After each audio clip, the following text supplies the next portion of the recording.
Ya, Bang Naak, mungkin diceritakan dulu LP ini dibuat kapan dan nomor laporannya seperti apa? Ya, pertama-tama saya sampaikan bahwa malam hari ini kan tanggal 12, tapi LP-nya terbentuk di 00 sekian, jadi tanggal 13 ya. Bahwa malam ini kami bersama korbannya 2 orang, Bang Sunan Kalijaga dan Bang Biru sendiri, bahwa kejadian yang tadi di TV One berimbasnya di laporan polisi. Kenapa demikian? Memang harus ada penegakan hukum, karena sebenarnya di ruang itu adalah ruang untuk berdebat hukum, bukan ruang untuk bertinju. Kami sendiri di situ tidak ada gerakan apa-apa, bahkan Bang Sunan pun tidak ada gerakan masalah apa-apa. Karena kejadian ini sudah masuk ke ranah hukum, ranah pidana, dan motifnya jelas. Ingat ya, motif dari kejadian jelas. Satu, di situ ada pengacaranya yang kita laporkan tuh pengacara RG, ya. Dan itu motifnya memang RG saat ini kan memang lagi ada persoalan dengan Dokter Uki. Dan juga motif satu lagi yang diduga melakukan pemukulan tersebut, itu juga motifnya dia pengacaranya si Andreas, yang mana ada bermasalah hukum juga dengan Dokter Samira, klien kita. Jadi motif jelas. Dan yang kedua, bahwa dari semua video dan juga nanti pihak kepolisian akan mengambil CCTV yang ada di TV One, artinya semuanya akan terang benderang, ya.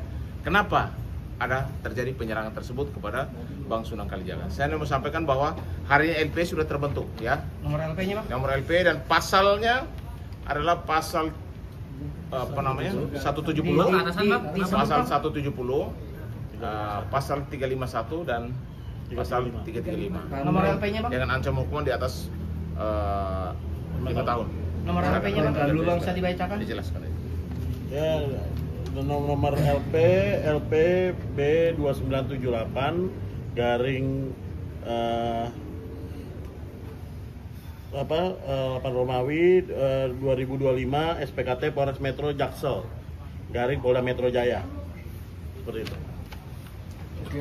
Ya, jadi kami sampaikan bahwa saudara sudah melakukan tindakan yang seharusnya sebagai lawyer tidak dilakukan. Terlapornya inisial siapa? Saudara sudah melakukan itu.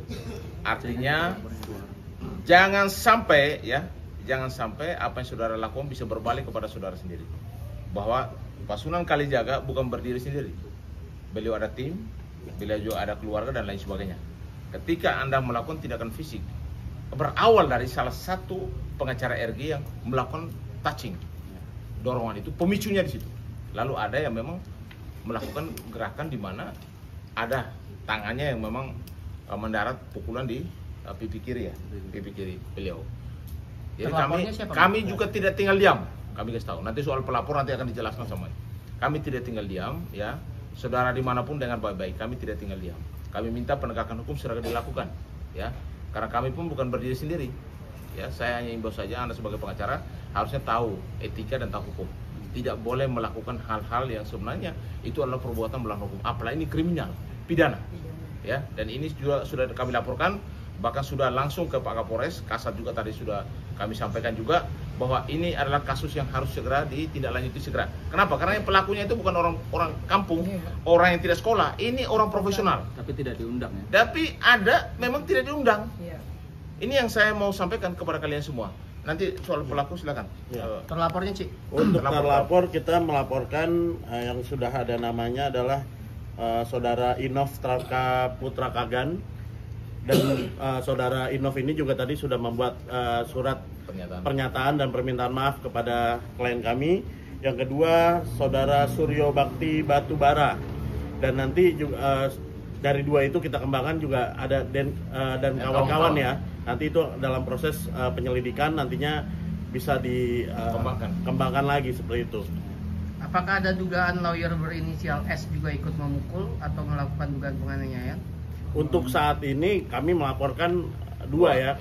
Tapi di situ kan kita juga ada DKK yang nantinya dalam proses penyelidikan bisa nanti dikembangkan oleh tim penyidik Polres Jakarta Selatan itu. Artinya saudara berani berbuat, berani bertanggung jawab. Ya, ingat baik-baik, berani berbuat, bertanggung jawab secara hukum dan di luar hukum. Kami minta penegakan hukum segera dilakukan. Karena kami juga tidak mungkin tinggal diam melihat Bang Sunan Kalijaga, tim kami, ketua kami akan terjadi penyerangan yang seharusnya tidak dilakukan oleh orang-orang yang profesional yang berada di ruang debat, bukan ruang tinju. Itu model-model begitu kalau di ruang tinju, itu gua hajar 1 kali itu pasti tumbang itu. Jadi model mereka ini bukan petarung, itu pengecut, ya. Saya kasih tahu pengecut. Kalau Anda berani, Anda bisa cari saya. Tapi saya sampaikan kepada saudara bahwa saudara saya sudah laporkan sebagai korban itu Bang Sunan Kalijaga, dan saya sebagai pengacaranya. Ada Pak Maci, ada juga Pak Marcel. Di sini juga ada korban. Dampak dari persoalan kegaduhan ini, akhirnya Berbi Kumalasari seorang advokat juga kena dampak. Ini kakinya ini coba. Tadi ini apa? Kuku Terlepas sampai berdarah-darah. banyak. Itu dampak dari kegaduhan yang terjadi. Yang dilakukan oleh orang profesional. Ya. Maka tadi Bang Sino sudah sampaikan, jangan bikin mafia deh, jangan mafia-mafia sama kita. Apalagi ada kekerasan seperti ini. Kami itu profesional, kami tidak lakukan pembalasan. Gerakan tangan aja nggak ada. Kami hanya menonton aja. Tapi ingat, bukan berarti kami diam. Ya. Mungkin nanti akan ada pertanyaan ya, karena itu kan rame, memang terekam di mungkin juga di sosial media. Bang Sunan setelah mendapatkan dorongan atau pemukulan, apa yang Bang Sunan lakukan? Ya, nomor satu, saya melakukan pembelaan diri. Pembelaan diri saya bentuknya seperti apa? Bentuk pembelaan diri saya adalah saya mencoba menghampiri si pelaku pemukulan maupun penyerangan terhadap saya. Saya cuma bertanya, kenapa Anda memukul saya? Kenapa Anda mau pukul saya?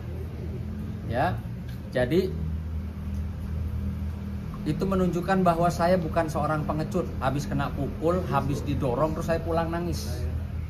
Bahkan saya menyatakan, ini bukan tempatnya berkelahi, ini bukan arena tinju, saya bilang. Kalian tuh advokat, bahkan sudah usianya di atas saya jauh ya, saya bilang. Kalian itu, ini kan tahu tempat debat. Ini bukan ruang tempat kita untuk bertinju atau berkelahi, saya bilang. Ya. Tapi lain cerita, kalau memang kalian menginginkan itu, ya jangan di sini juga, saya bilang. Kalau mau baku hantam, baku pukul, ya jangan di sini, saya bilang. Gitu loh. Jadi nanti akan terlihat juga mungkin di CCTV kenapa saya lari sana lari sini, karena saya pengen ketemu, pengen menanyakan sama si pelaku, kenapa Anda nyerang dorong saya, mau pukul saya. Lalu pelaku kedua, kenapa Anda pukul saya? Jadi itu upaya daripada bela diri saya. Saya tidak melakukan gerakan untuk memukul dia. Saya tidak melakukan pemukulan terhadap mereka yang sudah menyerang saya. Itu. Bang Sunan, tadi sempat ada obrolan sedikit kalau sebelumnya Bang Sunan menghampiri pihak sebelah untuk salaman, kalau nggak salah. Memang kan etikanya, setelah ruang debat itu etikanya adalah ya bersalaman ya. Datang satu-satu. Tadi setelah saya bersalaman dengan Bang Fahmi, lalu terekam jelas kok, saya datang dengan jalan santai menghampiri kuasa hukum dari DRG. Ya, yang saya mau tanya, Abang ada masalah apa dengan saya? Abang keberatan di mana sama saya? Tadi di debat itu loh. Di debat, ya kan? Karena di akhir penutupan debat si Pak Anus ini kayak nggak terima sama saya. Kamu nih gini dah. Makanya selesai debat, sudah selesai acara, ya saya namanya ya junior ya. Kalau saya lihat umur mungkin dia di atas saya. Saya sebagai junior saya nyamperin, Abang ada masalah apa? Abang ada keberatan apa sama saya?